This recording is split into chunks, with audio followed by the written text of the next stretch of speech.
அப்படிங்கிற ஒரு இதுல இவர் டிவியை பார்த்துட்டு அப்படியே படுத்து தூங்கிடுறாரு. மறுநாள் காலையில எந்திக்கிறாரு. அப்படி எந்திரிச்சு வராரு. அவரோட மனைவிய காணோம் அப்படின்னு சொல்லி அங்க இருக்கிற ரிசப்ஷன்ல போய் கம்ப்ளைண்ட் பண்றாரு. அவங்களும் பார்த்துட்டு நாங்க உங்களுக்கு தகவல் சொல்றோம் அப்படிங்கிற மாதிரி சொல்றாங்க. ஓகே அப்படின்னு சொல்லி இவரோட ரூமுக்கு வந்துடுறாரு. ரூமுக்கு வந்தவர் ஒரு சிறிது நேரம் கழிச்சு இந்த ரிசார்ட்டோட மேனேஜர் வந்து மார்க்கோட ரூமுக்கு போறாரு. ரூமுக்கு போய் அவங்ககிட்ட இந்த மாதிரி உங்களோட மனைவி வந்து இறந்துட்டாங்க அப்படிங்கிற தகவலை சொன்னோன்னா மார்க் உடனே அந்த இடத்துக்கு போறாரு. கதறி அழுது உடனே போலீஸாருக்கு தகவல் கொடுக்கப்படுது. போலீஸாரும் அந்த கிரைம் ஸ்பாட்டுக்கு வராங்க. வந்து போலீஸார் வந்து முதற்கட்ட விசாரணையா என்ன நடந்திருக்கும் அப்படிங்கிறத பார்க்காங்க. அப்படின்னு பாத்தீங்கன்னா அந்த இடத்துல மேல அந்த ரெயிலிங் வந்து உடைஞ்சிருக்கு. அதுல இருந்து தவறி விழுந்து இறந்துட்டாங்க அப்படிங்கிற மாதிரி தான் முதல்கட்ட அவங்களோட இன்வெஸ்டிகேஷன் இருக்கு. அதுக்கப்புறம் ஃபாரன்சிக் டீம் வந்து அவங்கள அங்க இருந்து அட்டாப்சிக்கு அனுப்புறாங்க அவங்களோட பாடிய.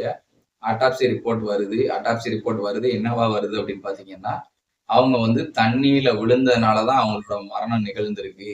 ஏன்னா அவங்க நுரையீரல்ல தண்ணி இருக்கு அப்படிங்கறது வந்து கண்டுபிடிக்கிறாங்க ஃபாரன்சிக் டிபார்ட்மெண்ட்.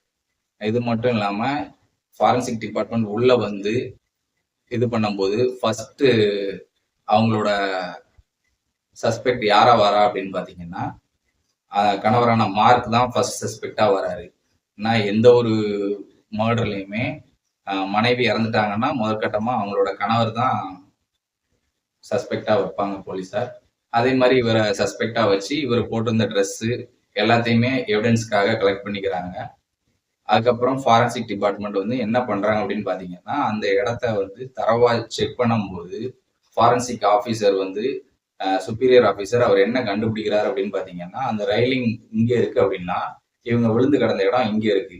ஸோ அங்க இருந்து கீழே விழுந்தா இங்கதான் விழுந்திருக்கணும். அப்படி விழுந்திருந்தாலும் அதுல இருந்து அந்த உடல் வந்து அந்த இடத்துலதான் கிடந்திருக்கணும். அதுல இருந்து சில அடி தொலைவில் இருக்கிற அந்த ஏரிக்குள்ள போயிருக்க வாய்ப்பு இல்லை அப்படிங்கிற மாதிரி அவர் சொல்றாரு. அது மட்டும் இல்லாம ஃபாரன்சிக் டிபார்ட்மெண்ட் இன்னொரு ஒரு விஷயத்தையும் கண்டுபிடிக்கிறாங்க.